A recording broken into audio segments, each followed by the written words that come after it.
welcome. Rosann's back with us from Moon Mountain Lore. I'm so excited, Rosann. We're going to talk Dark Nights, which sounds like some type of romantic novel about planting. That would be my type of romance. Yeah, you might have to improvise here with this. But potatoes, who doesn't love potatoes? And the other reason I'm excited about this is I have never planted potatoes. So I am fascinated about what you're going to tell us for planting by the signs for March. So where would you like to start? Well, let's start with the first slide about dark nights. And what is that? When the first time I heard somebody say, plant potatoes in a dark night in March, I thought, "Hey, you're going to be outside at night planting potatoes?" No, that's not what that means. There's a lot of lingo and secret phrases that go with this. They're not meant to be secret, but they can sound like a code. So, yeah, dark night simply means when the moon is waning. And that's a good point that you just mentioned because we laugh and like I said, the first thing I asked Rosann is, well, if I'm this sign and somebody else is that sign, how do we plant? But you're right. The codes are really easy once you have the decoder. But if you leave it to your imagination and your brain, it's not so easy sometimes, is it? With the dark nights, the zodiac, the planting, and the things like that. So why is March important for planting by the signs? Well, I'm going to tell you, like my neighbors told me, because that's what they were told. And this is coming in North Georgia, which is south. It's almost as south in Appalachia as you can get. So your zones, wherever you are, your garden zones are going to be different from ours. But I found the same reference written down 50 years ago in the first Foxfire book, Plant Potatoes, Dark Nights in March. And again, we're talking North Georgia. So, please, this folklore system in no way supersedes common sense. You have to be like my mama. She used to say, act like you got some sense about you. So when you're gardening, because I've heard that way too many times myself and said it way too many times. So when you're gardening, act like you got some sense about you. If it's still too cold, potatoes are what I call half-hardy. That means they can stand more cold than something like corn, but they shouldn't freeze. So if you got freezing temperatures where you are, you might want to wait till a dark night in April. And a dark night simply means, remember, there are two parts. The first part is, what phase is the moon in? Is it appearing to get bigger? Is it appearing to get smaller? And then the second part is, find a fruitful sign. So when we think about planting by the signs, I usually divide it in my mind between above ground crops and below ground crops. And of course, a plant has parts above ground and a plant below and parts below ground. All plants have that. But what we're talking about here when we say above and below, we mean, what is the part you eat? Or what is the part you use? In flowers, it may be what part that we use, what part we depend on. So I think I've posted when to plant below ground crops. So let's start with that slide, Sandy. Okay. Because this year is kind of a very particular year in that every month starts and ends with a dark moon. It starts and ends when the moon is waning. Now, in my imaginary world, the lunar cycle would reset on the first of the month, and we would go through it like I was taught in 8th grade science, but that's not how it works. And so this time, if you can see that, we can look at the beginning of March, the time we're in now, and then the very end of March. Those are two dark moons. So you've really got 2 times that you could plant potatoes or any other root crop that you like. That's what I was going to ask you. Some other root crops, we say potatoes, but don't forget we're also talking about sweet potatoes. Yeah, as well. What else? beets, So beets, that's a yeah, good yeah, carrots, radishes, especially if you're lucky enough to have a hoop house, what I used to call a seasonal high tunnel. You can extend that growing season. You can get out there now and plant those carrots. And I planted them with a herd of middle schoolers, and yes, it does work. You can plant it this early. So, yeah. So, first part is look for a waning moon. The second part is you're going to find your fruitful signs. And I've listed your fruitful signs here. The watery signs are always fruitful, and most of the earthy signs. And if you don't know what that means, the back of the calendar, and this is the calendar that I go by. Not all calendars have this information on the back. Some calendar publishers have stopped making it. So the back of the calendar. And the back of calendar is where you get what information we have. That literally has not changed in 50 years. I know, that's really funny. So what we're talking about that calendar, and I'm going to show you in a minute, is that, calendar that's kind of white off white with all the red letters and in lines. And I grew up seeing it on my grandmother's wall by the back door. My mom always had one. My aunts, uncle, everybody's always had one. And it wasn't until Rosann started talking to me about the planting by the signs that I started myself getting the calendar. And I just want to recap before we get too much deeper in this. If this is your first time watching Planting by the Signs, like I said, I will show you the calendar in a minute.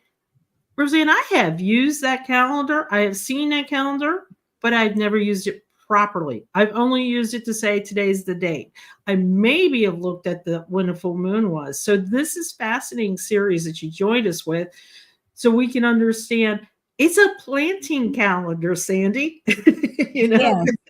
Yes. And it's a planting calendar in code. Yeah. Because while today we might talk about a Scorpio, a Capricorn, a Pisces, this calendar, on the actual calendar pages, that's not written. The code you're going to see is you're going to see loins and scorpion instead of Scorpio. So there's a lot of information packed in this calendar, some of which I just haven't learned yet.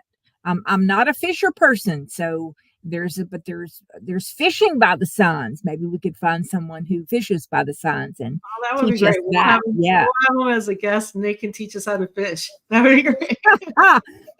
There's a whole a wealth of folklore about weather that I've studied a little bit, but again, I'm trying to pass on what was taught to me, and that was not taught to me. I was interested in gardening, and so but just realize when we talk about planting by the signs, it's doing everything by the signs. When to cut your hair, when to go to the dentist, when not to go to the dentist, when to wean your babies, your human babies or your animal babies, when to set your hens, when to dock your lambs, when to do other things to your livestock that if you're a farmer, you must do. So fishing by the signs as a kid, Eric said. Did it work, Eric? Yeah, I know. Now we're curious because we might rope you in here. Yeah. Kathy, that's great. I want to try my luck with herbs too. I inherited my mom's house and she's got a lot of herbs going on here. So I always treated herbs, if I was going to use the top part, like rosemary, I'm going to use that. I would plant or transplant that when the signs are waxing. When the moon is waxing and in a fruitful sign. There's always two parts. What is the moon doing and what is the sign doing? People argue about which is more important. We all have our own ways of rationalizing. But with sometimes if I'm planting echinacea and not just for flowers, maybe I want to try to make some medicine from. I'm not an expert and I'm certainly not a doctor, but I'll try every once in a while to brew up a little something. I'm going to be using the root of that. So if I were planting echinacea, I would plant it as if it were a root crop. Does that make sense? It does. So I try to think, what part am I going to be using? And then I go by those rules. That's really brilliant. I want to pause because that's really, really brilliant and important point you just made. So, you might think that echinacea would be the flower, and you're going to focus mostly on the flower. Even if you were trying to use it for medicinal purposes, you're still thinking it's a flower. And what you said was brilliant. You need to use the root of that for some of your medicinal. So you're going to focus on planting root, not the pretty side, right? Is that what I Yes, understand? yes, that's exactly right. And now again, when my students and I began having our own garden, and also talking with people who planted by the signs and used their own seeds that they saved, we didn't specifically talk about herbs versus crops, because I realized that people had everything planted in their garden. The Mhm. French don't have anything on us. If you visit an Appalachian, you might call it a homestead, you'll see Mhm. all kind of things out there. I remember one time going to, I thought he was saying salad patch, but he was saying salad patch. And I Oh, was, and it was grow. If you've never seen lettuce or any other kind of salad grow out after it, when it has seeds, it's really fascinating to watch. It looks nothing like the lettuce we eat. So I was seeing his salad patch, and I said, well, what is this? He said, I don't know. I just put all my salad seeds, any kind of greens, any kind of salad, I just put them right there. really? Yeah, and it's so fascinating because the rarest seed that we collected when I was at the University of North Georgia was a seed called a wintergreen, and that came from Rabun County, which is right on the North Carolina border. Um, and it was before 1919. It was before they flooded the area to create Lake Burton. Mhm. So the young woman in my class, it was her grandparents who had that seed, and That's amazing. her grandparents who had to migrate when they lost that property. I mean, Appalachia, that's the whole story of people losing their property because of Mhm. whatever reason, having to move off, having to leave. So this wintergreen, I said, why is it called a wintergreen? Because I thought it was a herb. And the man looked at me and said, Rosann, it's green and it grows in winter. So see, that's what we're talking about. Sometimes we think too hard. Yes, But yes. yeah. So it's like a mild mustard. Mhm. It was one of our favorite seeds. But we think what happened is that somebody up in Rabun County did their salad garden just like folks in Dahlonega, and that seed hybridized. That seed created its own thing and stabilized over a period of time. And I want to pause you again because I think it's important to ask you this. We're talking about one particular area of the world. We'll take it globally. We'll know one particular area of the world. And then as we bring it down, we're talking even one particular area of Appalachia that this happened. So somebody could have done the same thing with whatever seeds, squash seeds or whatever they had in New York, in the northern Yes, at the Appalachian. other end. And, it's like our songs. If you, that's what happens with folklore, song or story. It can be played one way in one valley, but a couple of valleys over is played another way.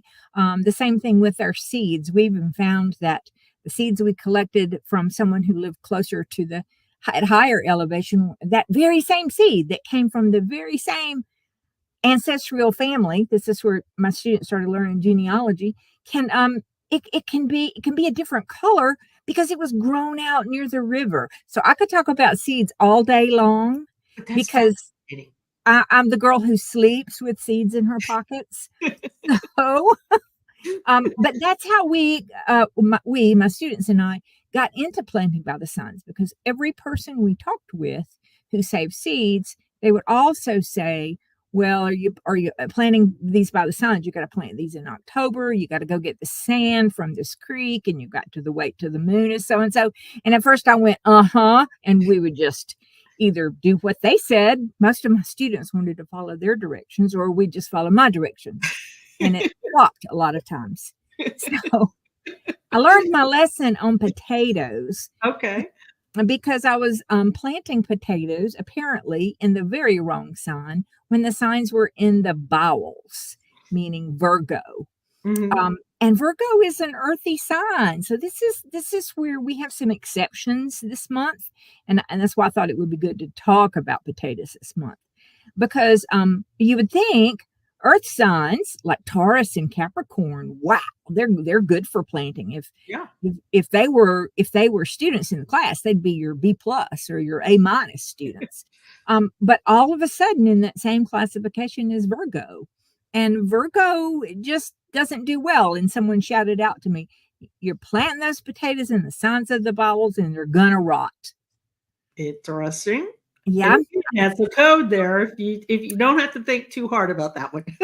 And I said, oh, thank you, because we were 4 blocks from downtown and we got a lot of advice shouted at us.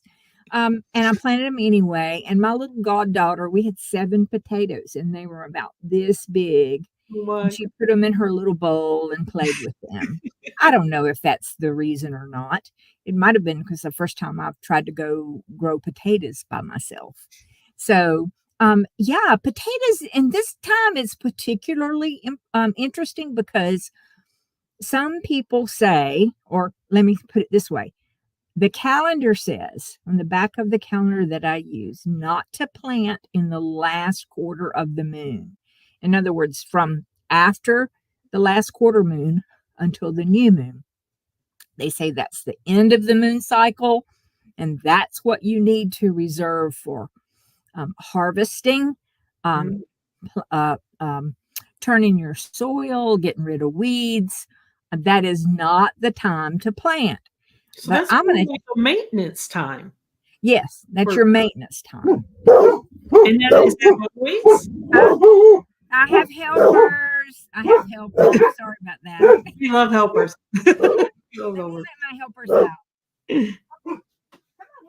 And if you guys have any questions for Rosann about planting or which signs does she plant or a particular crop that you're interested in, just drop us a little message in the chat. Or if you're watching this afterwards, just drop us a message on the YouTube. So this is fascinating. So I need to remember this. So before before the new moon and after the last quarter moon, I need to focus on maintenance in my garden for planting. Yes. Now, I follow other people who've been doing this much longer than I have. One is a man named 𝗡𝗶𝗴𝗵𝘁. And Phil, he learned it just like I did. He learned it from somebody older. And so basically he doesn't list no planting in the last quarter. That's just how he was taught. I encourage, go check out his Facebook. He's a writer, so he writes long form essays about this. They're quite fascinating. And I have learned so much from him. So what we have going on in the last quarter this time is that we are, Eric, we are just about at I think tomorrow at the last quarter moon. We have a great day on which we feet Pisces. That's one of the top watery signs. And so I would think, dang, I would like to plant my potatoes in a nice watery sign. But there comes another exception, and I can't find an explanation for this one. And that is, don't plant potatoes when the signs are in the feet, because all you'll get is nubbins. Nubbins. Nubbin, I suppose. Yeah. Tiny little potatoes. Tiny tater tots. Yeah, almost like seed potatoes, if that big. Oh, yeah. And so I asked somebody and they said, well, your feet, your toes, you don't want your potatoes to be the size of your toes. And I said, oh, Okay. Okay. So there are some things in Appalachian folklore about planting by the signs that I haven't seen in other systems of planting by the signs, like biodynamic agriculture. They're just some little pieces of folklore that are different. I can understand the not planting in last quarter if the idea that the moon has, it's not a scientific fact. The scientist in me has to say that this is not science. This is folklore. But if the folklore idea is that the moon has less energy in that last week of its cycle, then that makes okay. I can see why you don't want to plant then. But I'm not quite sure about planting in the feet and nubbins, except for one little semi conclusion I've drawn. It's my conclusion. I want to state that I was not taught this part, but I have heard, as above, so below, that correspondences in other types of folklore. If it happens in the heavens, something happens on earth. So I have wondered before if this odd exception about getting nubbins, little toes, something the size of your toes, has to do with that ancient doctrine. Nobody has told me this. I want to make that clear that that is an idea that Rosann has, and Rosann has a lot of ideas that are just pure crazy sometimes. So take that for what it is. Yeah. So, how many of you, if you plant by the signs, do you go by the sign as above, so below? Thank you. Thank you. That's what I was trying to think of. Thank you. Of course, you know this. Now I got to go Google that. I know Eric is our best researcher, by the way. So yeah, now I got to go Google that one. So if you follow this folklore method, do you pay more attention to the moon, or do you pay more attention to the fruitful or killing signs, the zodiac signs? And by the way, it would never say zodiac. Those words don't leave a mouth. Signs or moon? Which do you go by? That's a good point, because I really don't see my third great grandfather or grandmother saying, "Well, what's your sign?" when they went to go date. That's not something that was not a pickup line that they were saying. It's very interesting that you mentioned, are you going to go by the signs or the folklore? Because I feel like at the top level is more the signs, and then you start getting into the folklore regional level, maybe, as you go through life. I don't know. The only reason I say that is I can tell you that my family were farmers, or they were Appalachian farmers, and I'm pretty sure they messed up and they knew it, and they remembered when they messed up or how they messed up, and they started tracking it. And that's kind of our folklore that comes into play. Yeah, and here's what I do know. I do know that if you're out there in your garden, Mm-hmm. as doing the tasks that are called for by following this calendar, you're going to be a pretty good gardener. You're not going to have all the fun and planting and then come back later and say, "Oh, look, no. You're going to be out there. You're going to be weeding. You're going to be turning your soil. You're going to be examining your plants for," I love these words, "noxious growths." You're going to be looking for those things. You're going to be, today I cut, today I harvest. And it's really important for me to say this so I can feel like I'm true to the people who helped me. This was not seen and is not seen as a new age philosophy. It is not seen as a part of the occult. From the people that I interviewed and the people that I read about 50 years ago, this was part of their Protestant work ethic. It was part of, and they would quote me scriptures. They essentially, God is in the heavens, God is in control. There's certain days to do things. For every time there is a season, on and on and on. So this was very much, it there was no conflict in their mind Mhm. because they were following in their mind, that was all a part of it. It In was part of fact, their life. It was almost tried and true from their ancestors, right? yes, and it had been passed down for so long. I think that sometimes that's why um, we can't get, or I'll say, I'll claim that I can't get the answers like I want. Like there was no Eric to say, "Oh, that's as above, as below," Hermeticism, because that would have not been part of their vocabulary. What was part of their vocabulary is don't plant potatoes when the signs are in the feet, or you won't get anything but nubbins. Okay. Now I gotta go write, Eric, after I get off. I gotta go write myself a little teaching essay for I love myself. it. Yeah, so I'm glad the gardening season is finally getting underway. Um, and I think that we'll be called upon to more and more decide um, are we gonna are we gonna obey that rule today or not? Because Mhm. if it's in the planting season and it's the last week, and it's a very fruitful sign, and it's not raining, That's it. and you're not working, that might be the day. Yeah. And you're not sick, or maybe you were sick or not feeling Yes, well under the weather and everything. So I love how you always point that out. You always make sure everybody knows that this is the best. This is the absolute best. This is what we should strive for. But life happens. yes, And still yes. plant. Well, don't not plant.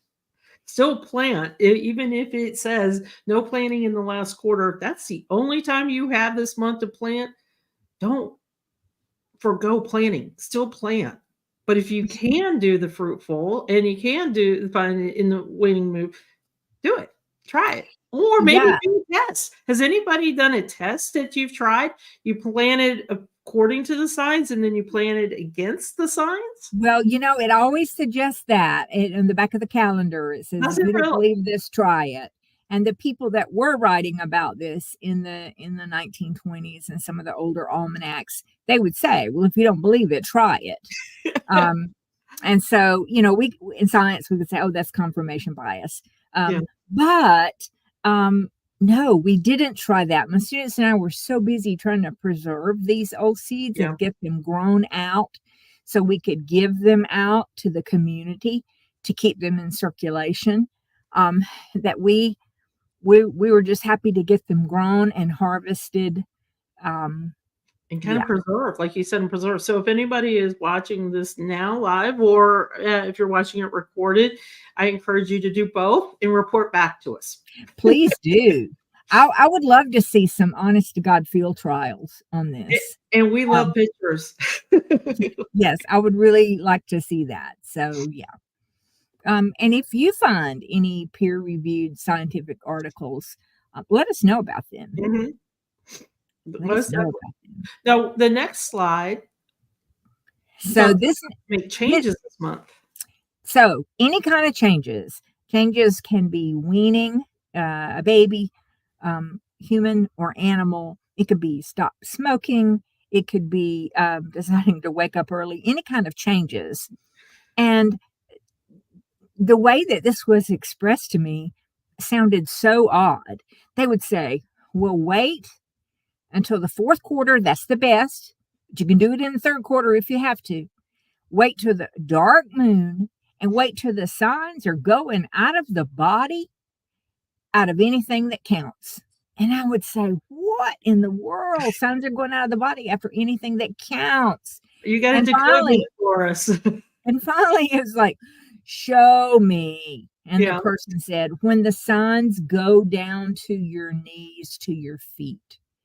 And Mhm. so, where does that come from? Well, that comes from this man who's been called many things, this icon, man of many signs, zodiac man. Do be Mhm. careful when you Google that. You can get some odd hits. I know this because I did this in a classroom once. Still no. Yeah. So this guy is part of um, medicine from the Middle Ages, where if you were going to be bled, Mhm. doctors wanted to know where the signs were, where the in what sign the moon was in. And so they could make sure that they would not bleed you when the signs were in the heart, for example, or they would not pull your tooth when the signs were in the head. So, and this is the icon that is the absolute key to understanding this folklore system. So if you can imagine, and this guy, he's in all the calendars, he's been in all the almanacs. You can Google him safely and find some wonderful drawings in the British Museum. So you can see how we start at the head, we go down to the heart, we see the breast, and then we get down to around the knees, going out of the body. So signs are moving down. Sometimes you'll hear people say, wait till the signs move down, or wait till the signs move up. And this is what they're talking about. So this, I want to say, coming up in the next couple of days, the signs will be in the thighs, and Sagittarius, the archer, and then they will move all the way down to the feet. And those are supposed to be the good times to make changes. It's also sometimes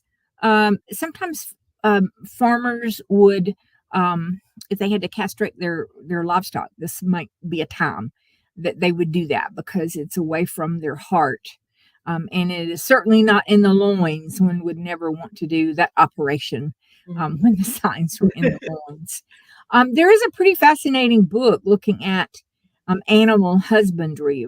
It's not written by an Appalachian. It was written, I believe, by a woman in California. I'll try to get that for y'all. But she looks at animals and the moon signs, the moon phases and signs, when to set your chickens, when to purchase livestock.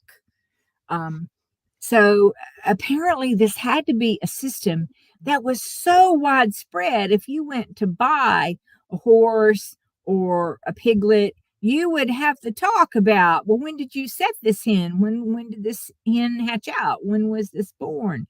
You want it to be born under a strong, fruitful sign. Yeah.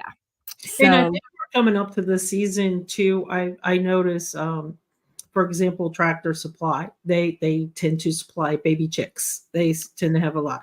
So I notice the ads are starting to come up for them. So you're starting to see when we talk about planting by the signs, we talk about planting, we talk about spraying. As Rosann said, we're talking about all types of different things that we look at by the signs in spring. Is just around the corner. I heard it, I believe it, and I'm hopeful that spring is just right around yes. the corner. So as you look at this month that Rosann has planned out for you, kind of look and see what you want to buy.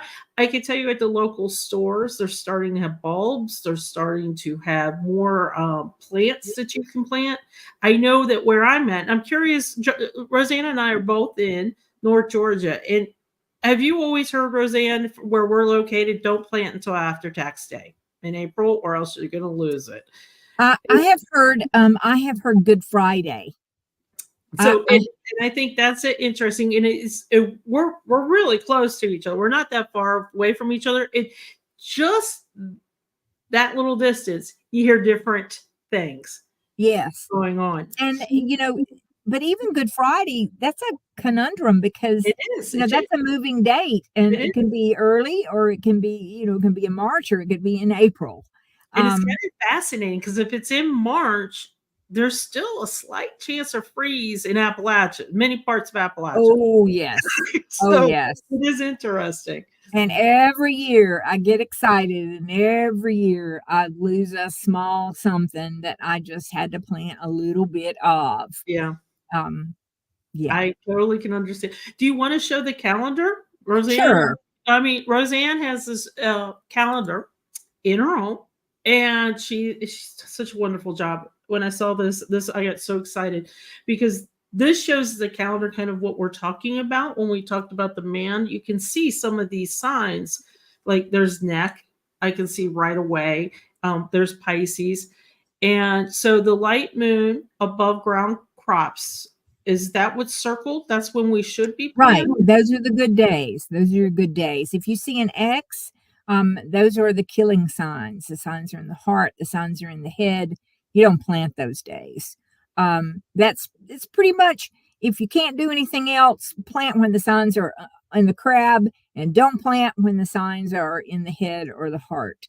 So I put that little yellow dot because the first thing I do when I turn my page to the next month is I find the new moon and I find the full moon, because that is how I get myself oriented to knowing about that moon cycle.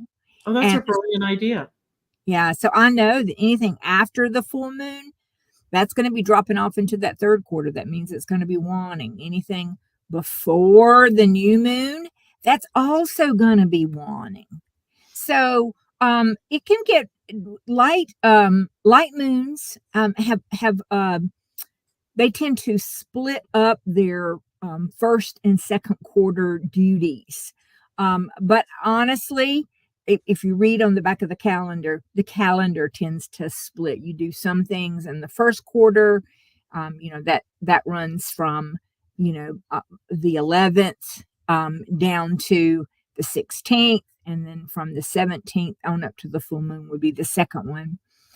But I just feel like if I'm lucky enough to find a fruitful sign and a good day, I'm going to do that. Flowers are really particular, and I am not a flower grower. I hope there are some in this audience, because I've inherited this little house that used to be known as a butterfly garden. So there's all kind of things, flowers I need to come up to speed in. But flowers are particular because they say flowers love Libra. Libra loves flowers. And so you can see that this month, though, Libra doesn't occur until after that full moon. That means Libra this time is not like last month. Last month we had a beautiful stretch to plant flower seeds. Not this month. That's a really good point, though, that you mentioned, because don't always assume that it's going to be the same. Like it's always going to be the second week, or it's always going to be the third week, or it's going to be plentiful that you're going to see Libra. So I'm glad you mentioned that. You always have to look at your calendar per month. Sometimes I have I actually have two calendars. I borrowed mine back from my daughter-in-law because I'd written all over mine. But here's another exception that I now know from Eric: as above, so below. Hermeticism. I feel so smart. The bean and pea sign. It is when to plant your peas and when to plant your beans. You would think you plant it in a light moon and you plant it in a fruitful, fertile sign. But you know what? This is the twins. This is Aquarius. This is Gemini, which is an airy, barren sign. Nowhere else in what I've read has said to plant beans and peas when the signs are in the arms, except in Appalachia. So that's the second example of Hermeticism, because when I ask people, why do you want to do that? And they hold their hands up. Oh, so I visually, if you know bean poles and things like this, I can visually, visualize everything that you're just saying. Yeah, just hold their hands up and wave their hands. And I say, what? And they said, because you want them to climb. Yep. And I have heard that cucumbers, some people say if you got a climbing cucumber, you should plant it in Gemini when the signs are in the arms. But I promise you, if you ask the Appalachians in North Georgia who practice this, when do you plant your beans? Signs are in the arms. Or I've also heard some people will say, well, I can't do anything but plant when the signs are in the breast. And they'll just be doing that's the best I can do. So there's a whole system of body movements, and that's just my observation. That's nothing that I've seen documented. No, but again, we're talking about culture. When you bring in folklore and we talk about Appalachia as a whole, which we tend to do a lot in a lot of the webcasts that we do here. But you just brought it down to culture from, the global to the regional to Appalachia, then down to specific regions of Appalachia. And now for the folklore, now you're bringing it down to culture, what works in my backyard, my area, town. And please, if you hear something different, ask me about it, because this folklore system was ubiquitous when we were a nation of farmers. It was not something that was practiced in just Appalachia. In fact, when 10 years ago, when I began to look for any kind of academic research on this, I found a lot of it coming out of the Ozarks, because, as you know, there was that migration from Appalachia to the Ozarks. But it was rural. It was part of being a rural nation at one time. So, yeah. So dark nights this month. You might need to wait till April for your dark night in April, if you're not quite far enough along in your planting season. Well, I was just going to ask you, do you want to give us just like a 1 or 2 sentence sneak peek of what to expect for April? Because to me, April is my planting season. That's my So the very first thing I would say, and I don't even know where my calendar is. I would say the very first thing is get a calendar. The first thing is get a calendar. The second thing is don't let your 75-pound dog sit on it, which is occurring right now. I would also say to check your planting hardiness zones, because they recently changed. Oh, did they really? And I have not checked mine, but it was something that I have noticed in North Georgia in the 12 years that I, was there at the university. I noticed that we would grow 1 crop of wintergreens, and then we could grow 2. And before I left, the 3rd crop had reseeded itself. So that tells me that it was getting hotter. Yeah. So the very first thing before we talk about planting by the signs is spend a little time in your hardiness zone and know what hardiness zone you're in now. And that will kind of give you a clue as to when you can plant, because I don't think some of us in Appalachia will even be able to plant till April. And I think even some of us in Appalachian Georgia, it'll be May. I think so too. I'm glad you said that. I think so too. And you never know with us in particular. Sometimes it's cold, but a lot of times it's just too darn wet. And I can remember there was one year that we had a wet everything. It rained even all the way through June. Yes, it's kind of dark and gloomy. You talk about dark nights. It was dark days too. Yes. And some people use these, the older calendars used to be blank on the back, but still have the squares. So you could write the rainfall, you could write temperatures.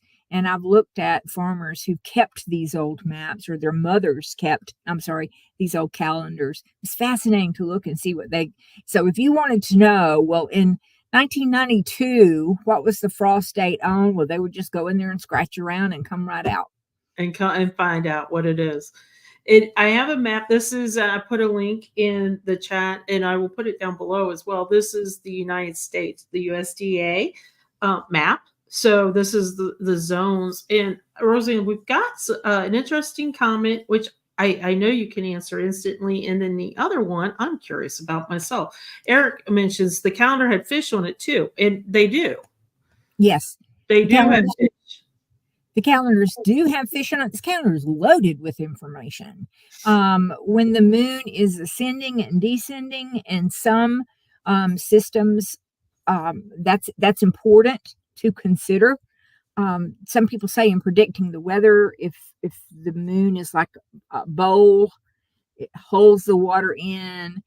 If it's not, the water's going to come out. And the fishing, I don't know. But yes, maybe we just need to do an unpack of everything that's on the calendar one day. And you might find that because this is huge trout country where we live, and you might find Rosann and I on a field trip. I'm now Yeah. curious about fishing.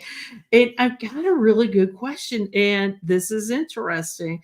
And I'm not sure how to answer, Kathy. How accurate are the planting maps on the back of seeds? And I would say they're probably going to be based on when they were printed. So they're I think Kathy's talking about the zones. You know what? That is I never thought of that. I I knew hadn't either. it was big news, that when they were changing these, because they don't change these planting zones often.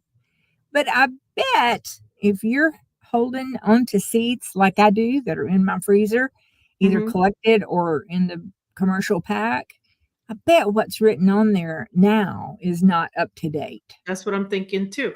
And I'll tell you that I am so thankful that you mentioned the zones have changed. I'm looking at the map personally, and I've always been in a 7 zone, one of the 7 zones, and now I have been moved to 8. Yes. Yes. That's right.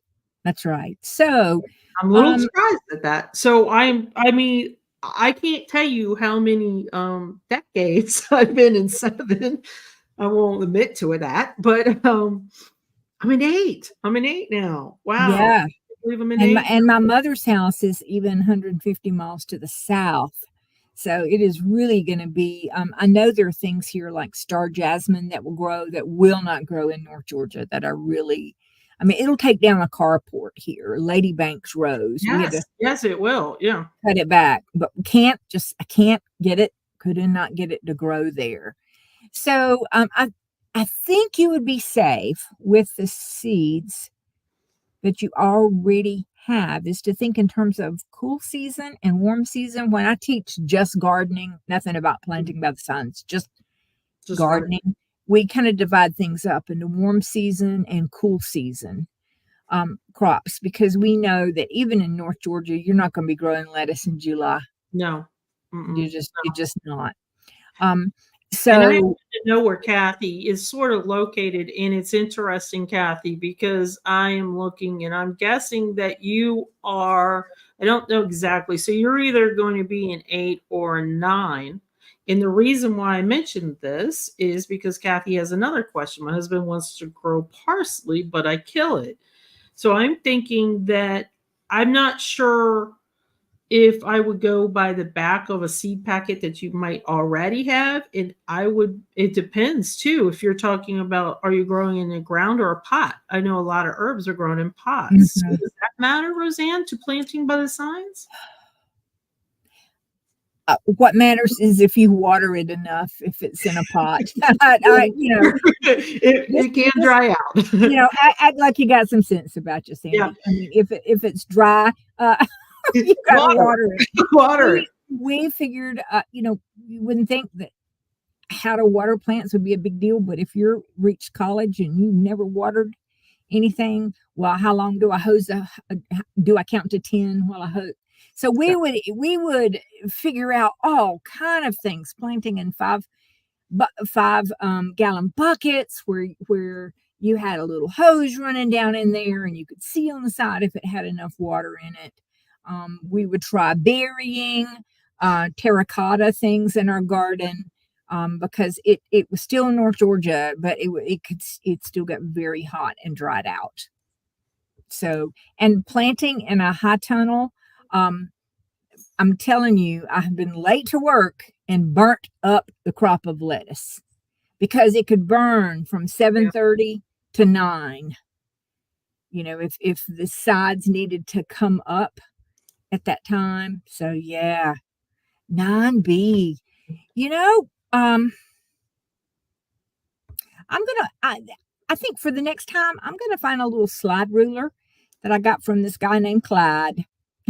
Yeah, try that, Eric. I would love to hear that. I bet you could do a lovely graphic to it And also. and then we're bringing you on here to explain Yeah. this. And so I'll try to find that little slide rule because the middle graders and the college students loved it because you could set your error on the slide rule to your last frost date and Oh. they could Google that.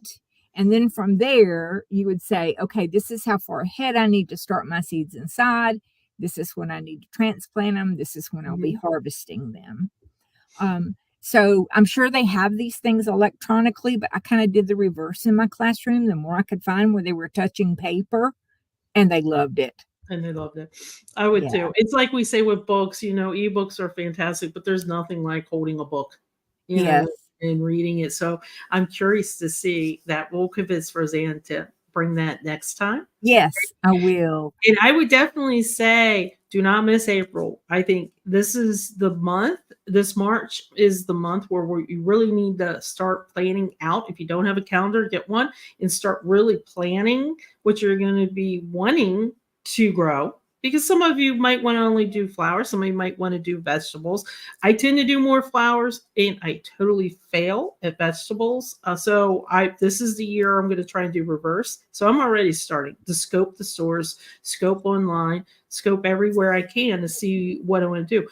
But I can say that if in general, and this is just where I'm based, in general, April is my month to really Yes. play in the garden. If it's not rainy or cold, that's the only thing. So don't miss April. And be looking, go to places in your area.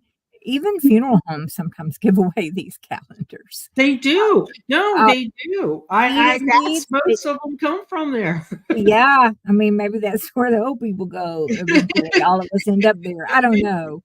But yeah, just be looking around. You can get a calendar for free, but still get your calendar wherever you can get it from. And I will tell you that it is available online from a big national place online. It's fairly inexpensive. I think it's $10 to $12, something like that. I bought mine in West Virginia, right around the store from a feed store. So maybe a feed store might have it, and I paid a whole $3 for mine when I bought it in West Virginia. So they vary in prices, but they're worth it. And you're gonna have fun with it this year as you keep coming back and talking to us. And don't forget, we want to see pictures as well. And you can send the pictures down below. Send us before, during, after. And Eric, I'm planning on seeing that scientific study on fish. I like that. Thank y'all so much. Thank you guys. We'll see you next time.